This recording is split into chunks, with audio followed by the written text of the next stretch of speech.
Karong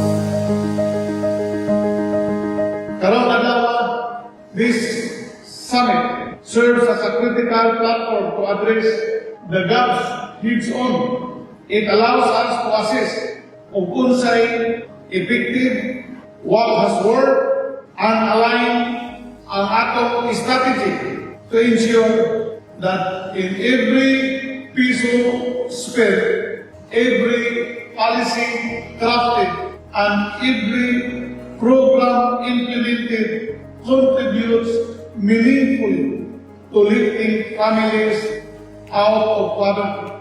From plans to people, advancing economic transformation and poverty reduction towards a prosperous, inclusive, and resilient Northern Mindanao by 2020.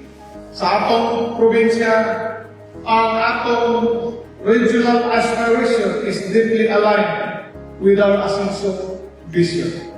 Anchored on our mass development trust, ni sa mismo magpuyong, malinaw, malambukon o maliwanag. We can translate resources and initiatives into real improvements in people's lives. Indeed, the encouraging growth reminds us that poverty can be properly addressed.